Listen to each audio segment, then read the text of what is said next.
Yo te bautizo con el nombre de María del Carmen Cerdán Alatriste, en el nombre del Padre, del Hijo y del Espíritu Santo. Aunque heredera de una familia de pensamiento liberal, Carmen fue bautizada el 19 de noviembre de 1873 en la Catedral de Puebla, la más antigua de México y con las torres más altas de la República. Tanto del lado paterno como materno, sus antepasados fueron figuras prominentes del estado de Puebla. Me enorgullece ser nieta de un gobernador poblano declarado benemérito de la patria por el propio presidente Benito Juárez, e hija de un reconocido defensor de Puebla durante la invasión francesa. Sin embargo, mi historia, como la de la familia Cerdán Alatriste, no es una novela romántica, ni sus páginas encierran solo episodios de gloria. Los hechos descritos en las páginas de los libros narran solo una parte de los acontecimientos y dejan en silencio la visión de nosotros, sus protagonistas.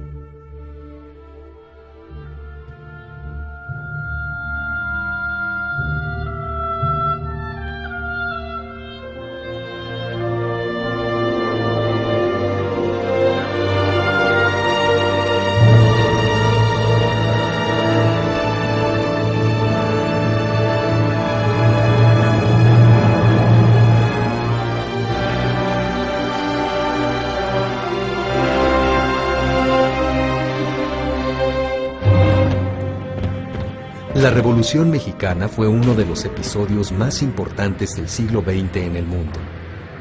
Los cambios que sufrió nuestro país durante los años de guerra civil fueron en todos los ámbitos.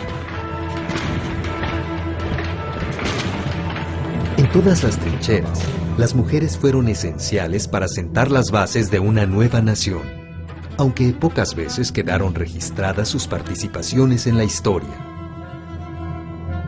Mujeres como Carmen Cerdán en el estado de Puebla fueron indispensables en muchas actividades políticas que hoy resultan habituales para las jóvenes generaciones. Para entender y valorar a las luchadoras de la Revolución Mexicana, hay que trasladarnos a los años de finales del siglo XIX. La vida de las familias mexicanas durante los años de la dictadura estaba sujeta a los caprichos del general Porfirio Díaz. Después de más de 30 años de permanencia en el poder, había pasado de ser un gobernante liberal y progresista a un dictador déspota y corrupto. En Puebla, como en casi todos los estados de la República, la opulencia y los lujos de los hacendados contrastaba con la miseria de miles de campesinos, obreros y familias sin educación ni oficio. La ciudad de Puebla, por su cercanía geográfica con la capital, hacía que el presidente Díaz extendiera su influencia dictatorial a todo el estado. El gobernador, el coronel Mucio Martínez, era uno de sus más cercanos colaboradores y un incondicional al régimen corrupto y opresor. La sociedad poblana es muy característica, y más cuando se trata de familias de abolengo como era la de doña Carmen Cerdán.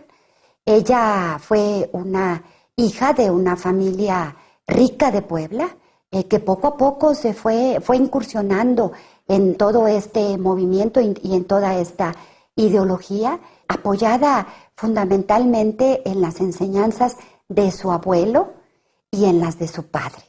Su abuelo fue gobernador del estado de Puebla, incluso fue fusilado por sus ideas liberales. Evidentemente, la traducción de todo esto que se hace en el pensamiento de doña Carmen Cerdán da como consecuencia el por qué ella participó de la manera que participó. Por el lado de las mujeres, también tengo muchos motivos de orgullo. A mi abuela, Josefa Cuesta, viuda de Alatriste, el emperador Maximiliano le ofreció una pensión vitalicia para honrar la memoria de mi abuelo, Miguel Cástulo Alatriste. En mi patria los hombres como su esposo no son amigos ni enemigos, son héroes. Yo sé que usted tiene hijos y por ello deseo que fije la pensión que le asignará mi gobierno. Mi abuela, antes de responder a la oferta del archiduque de Habsburgo, pensó en su marido, hijo predilecto de Puebla, y respondió con gran dignidad. Personalmente, Estimo y agradezco tan patente honor que me concede usted, señor emperador, pero como mexicana, permitidme que lo decline. Digna descendiente de una familia de héroes, su origen nacionalista fue un elemento muy importante que forjó su carácter. Al lado de su hermano Aquiles, ocupó su lugar en la historia, en un mundo en donde la política y la guerra estaban reservadas solo para los hombres. Hay que recordar que el mundo público estaba vedado para las mujeres. O sea, la actividad política no era un campo de mujeres, era un campo de hombres. Entonces, ciertamente, muchas de ellas hicieron estas actividades políticas al lado de sus parejas, de sus padres, de sus hermanos. Fuimos 4 hermanos, Natalia, Aquiles, Máximo y yo, la mayor. Natalia y Máximo eran muy alegres y amigueros. Aquiles y yo éramos más callados, introvertidos y muy observadores. Mientras Natalia y Máximo jugaban a las escondidas en el jardín, a Aquiles y a mí nos gustaba más leer y platicar sobre la historia de México. Nos pasábamos las tardes en la biblioteca de mi padre, hojeando libros de viajes, de leyes y de grandes cambios en el mundo. Como todas las hijas de familias de abolengo, Carmen y Natalia Cerdán ingresaron al Colegio Teresiano, donde además de recitar el catecismo, aprendieron a leer y a escribir, y conocieron las normas y deberes a los que tenían que sujetarse las mujeres de su clase. Su madre y abuela pertenecieron a la alta sociedad poblana, pero dieron a Carmen ejemplo de libertad e independencia, poco común en aquellos tiempos de rigurosa tradición. Los cambios de fortuna obligaron a las viudas a empeñar sus propiedades, pedir prestado y educar a sus hijos sin exigencias de ricos hacendados ni de niñas bien.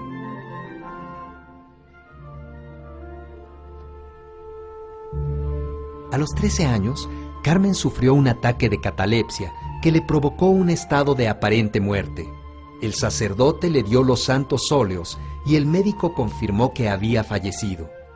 Frente a su cadáver, lloraron y pusieron flores. Su madre permaneció a su lado durante 2 días sin que diera señales de vida. A punto de efectuarse el funeral, Carmen abrió los ojos y despertó dispuesta a vivir entregada a una misión especial. Y Carmen no cree que esté muerta. Dicen, mi hija no puede estar muerta. Esperan 2 días hasta que Carmen prácticamente revive.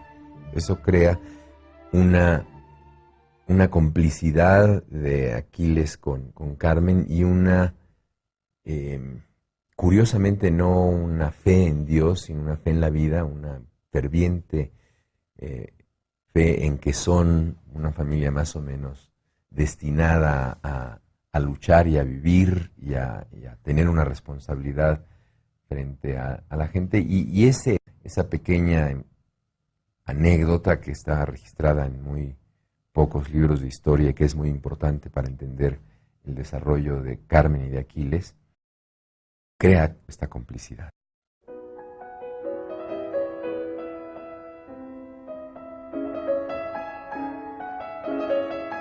Por ser la mayor, en ocasiones acompañaba a mi madre a las tertulias literarias, en donde escuchaba interesantes conversaciones de lo que estaba sucediendo en México.